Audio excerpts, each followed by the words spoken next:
और मैं दावे के साथ कह सकता हूं कि भारत में अगर सबसे बड़ा संगठित और व्यवस्थित एम्बुलेंस नेटवर्क अगर कहिए है तो राजीव प्रताप रूडी ने उसे संचालित किया है। कमियां हो सकती हैं, थोड़े कम हो सकता है, कम मरीज पहुंच सकते हैं, लेकिन 24 घंटे का यह काम जारी होता है।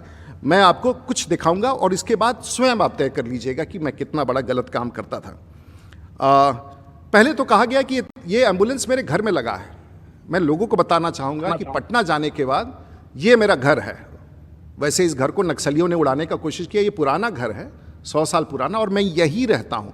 पीछे भी एक घर है, आगे भी है, और ये मेरा घर है और मैं यहीं रहता हूँ। जब मैं गांव में जाता हूँ, मैं अपने संसदीय क्षेत्र में ही रहता हूँ। ये मेरा घर है। तो ये बहुत पुराना घर है और यहाँ कहीं एम्बुलेंस नहीं है। उन्होंने बार बार कहा कि उनके घर में एम्बुलेंस चुरा के छुपा के रखा गया था। अब आप आइए जहाँ एम्बुलेंस खड़े थे, उस तस्वीर को देखिए। और ये है एक बहुत ही आधुनिक सामुदायिक केंद्र जिस पर भी आरोप लगाए गए और ये कहा गया। अब आप देखिए इस सामुदायिक केंद्र को, जहाँ कुछ संचालन के दृष्टिकोण से यहाँ पर बहुत प्रकार का ट्रेनिंग होता है, बहुत प्रकार का काम होता है लोगों के बीच में। और मुझे लगता है कि एक सबसे अच्छा कम्युनिटी सेंटर जहाँ हर प्रकार का काम चलता है, आयुष्मान के कार्ड बनते हैं, लोगों गरीबों को मदद होता है और आगे भी कई योजनाएं हैं, ये है। और इस स्थान को उसने, और इसमें दीवार भी नहीं है, कहीं चहरदीवारी भी नहीं है। एम्बुलेंस को अगर छिपा के रखना है तो चहरदीवारी में बंद करके रखना होता है। यहाँ कहीं भी चहरदीवारी नहीं है, यहाँ कुछ नहीं है, आप सीधे जा सकते हैं। तो कोई भी आदमी किसी के हाथे में प्रांगण में घुस जाए। अब हम लोग आगे चलते हैं कि ये था ये समुदाय केंद्र। जो जानते हैं सारण को, जानते हैं मैं किस प्रकार से। ये जमीन के बारे में कहा गया, ये जमीन जहां सामुदायिक भवन में 9 करोड़ रुपया, भगवान जाने कहां से 9 करोड़ का फिगर आ गया इनके पास। करोड़ से नीचे तो बात ही नहीं करते हैं। ये तो सरकार के नाम से पंजीकृत जमीन है। और मैं ये सब सरकार के नाम से, राज्यपाल के बार बार कहा, मेरे परिवार के लोगों का, ये सब देख सकते हैं।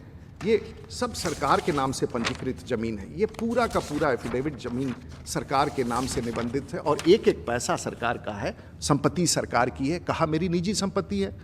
चलिए, पॉलिटिक्स में इस प्रकार के आरोप लगते हैं, मुझे इससे कोई आपत्ति नहीं है, लेकिन सच बोलना चाहिए। और किसी विषय को जलाने के लिए, किसी को भड़काने के लिए आपने कहा एम्बुलेंस छिपा के रखा था। मैंने कुछ नहीं छिपा के रखा था।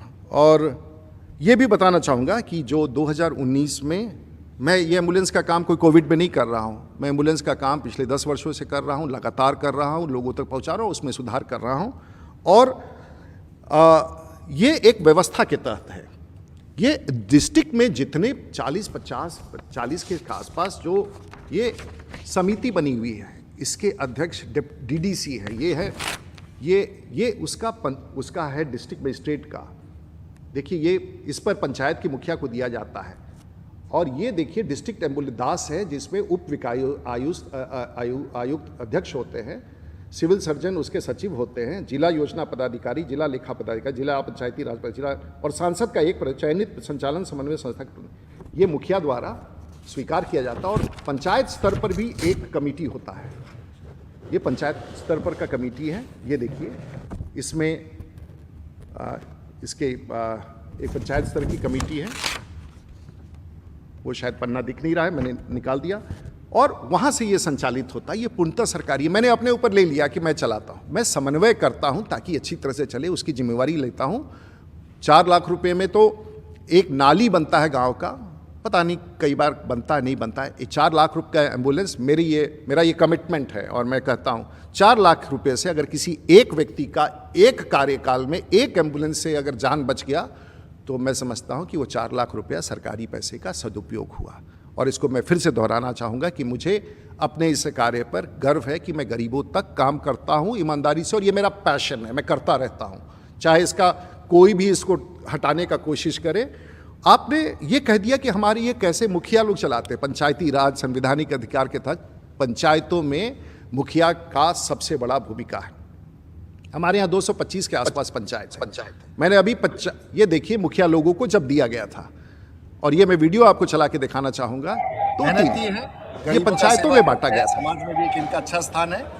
और मेरे लिए बहुत खुशी की बात है कि सतेंद्र जी को आज हम सांसद कोष से अपने पंचायत के लोगों का और जिला के लोगों की सेवा करने के लिए, मुखिया जी आपको ये एम्बुलेंस की चाबी मैं इनको दे रहा हूँ। हमारे साथ महेश राय जी हैं जो नाथा छपड़ा के मुखिया हैं, ये समाज सेवा में लगे रहते हैं और इनको भी ये 22 नंबर गाड़ी उनके जिम्मे सौंपा जा रहा है। ये मैं ऐसे आपको सैकड़ों दिखा सकता हूं, लेकिन मैं ये कह रहा हूं ये एक दृश्य था। अब आपने हमारे मुखिया समाज को अपशब्द के मुखिया बेईमान है, पैसे कहाँ रखता है, क्या करता है, अरे छोड़ दीजिए, वो लगा है कोविड में, हिसाब दे देगा, कल पैसे दे देगा। आपने मेरे जिला के पार्षदों को, मुखिया को, सरपंच को, वार्ड को, पूर्व वार्ड को आपने कैसे उसका अपमान किया। ये जनप्रतिनिधि हैं, जैसे मैं सांसद हूँ वो भी अपने जनप्रतिनिधि हैं, वो भी काम करते हैं, चाहे जितना करते हो, जैसे करते हो, अपनी ताकत से करते हैं। और मुझे गर्व है सारण जिला के सभी जनप्रतिनिधियों का, सभी सांसदों का, सभी विधायकों का, सभी वैसे लोगों का जो इस प्रकार के काम करते हैं। मैं आपका आभार व्यक्त करता हूं। और पंचायती राज का अगर स्वरूप सचमुच देखना है तो सारण की धरती पर आके देखिए कि पंचायत में किस प्रकार से एम्बुलेंस का संचालन मुखिया कर रहा है। ये कहा गया कि मुझसे निकल गया उस दिन, मुझे लोग कहते थे कि हम ड्राइवर नहीं है, मैंने कह दिया ड्राइवर है, ड्राइवर नहीं है, उसको बनाया ड्राइवर। 40 ड्राइवर, कोई ड्राइवर नहीं आया आज तक हमारे यहाँ, कोई लाइसेंस नहीं मिला, कुछ नहीं मिला। चलिए वो भी एक गिमिक था, 24 घंटे तक समाचार चला, लोगों को लगा कि ड्राइवर के अभाव में। लेकिन एक और सच था जिसके कारण नहीं हुआ, और वो सूची मैं आपको दिखाना चाहूँगा कि क्यों एक और सच था। क्योंकि ये डीएम को मैंने चिट्ठी लिख के भेजा कि साहब एम्बुलेंस की ड्राइवर्स की कमी है, और ये घटना से बहुत पूर्व लिखा गया। और मैंने लिख के वहाँ डिस्ट्रिक्ट मजिस्ट्रेट को दे दिया था कि साहब अगर ड्राइवर मिले तो दीजिए, कोई सरकारी कर्मचारी अगर खाली है, ड्राइवर है, उसके पास ड्राइवर नहीं है, जिला में ऐसा होता है, उनको दे दीजिए। ठीक है, आपको लगता था ये मैंने फैब्रिकेट किया, कोई बात नहीं, आपको लगता होगा बचने के लिए, उसके पहले का पत्र लिखा हुआ है। लेकिन एक जिम्मेवारी होती है किसी का, मुखिया लोगों की भी जिम्मेवारी है। और अनफॉर्चुनेटली जो एम्बुलेंस उस दिन खड़े थे, ये सब उसका नंबर है। मिथिलेश कुमार सिंह छपला सदर, कृष्णा राय एक्सीडेंट होकर गाड़ी गैराज में, अनूप कुमार, जयराम गिरी, कन्हैया सिंह इत्यादि इत्यादि। आप डेट देखें, इंश्योरेंस लैप्स डेट 25/5/2021 को ये सभी गाड़ियों का, किसी का 22 में, किसी का फरवरी में, हमें सबको कह के सबका इंश्योरेंस, सबको है कि लौटा दीजिए, रूडी जी इंश्योरेंस करा के दे देंगे। हम दे देंगे, थोड़ा समय लगता है, लेकिन फिटनेस गाड़ी में नहीं हो, इंश्योरेंस नहीं हो, मरीज या ड्राइवर की मौत हो जाए या कोई घटना हो जाए, कहाँ से कोई जवाब देगा। तो काम करने वाले को ही आप उंगली उठाते हैं। माननीय पूर्व सांसद जी, आपको पूछना चाहिए था मुझसे, आप मेरे मित्र हैं, आपको आना चाहिए था, फ़ोन लगाना चाहिए था, डीएम से पूछना चाहिए था। आप किसी के घर में घुस जाएंगे, कहीं भी चले जाएंगे, आप पटना के अस्पतालों में ज़बरदस्ती घुसते रहे, क्या करते रहे, आप कीजिए जो करना है, लेकिन कम से कम एक सांसद, पूर्व सांसद दूसरे सांसद के घर में ज़बरदस्ती नहीं घुसता है।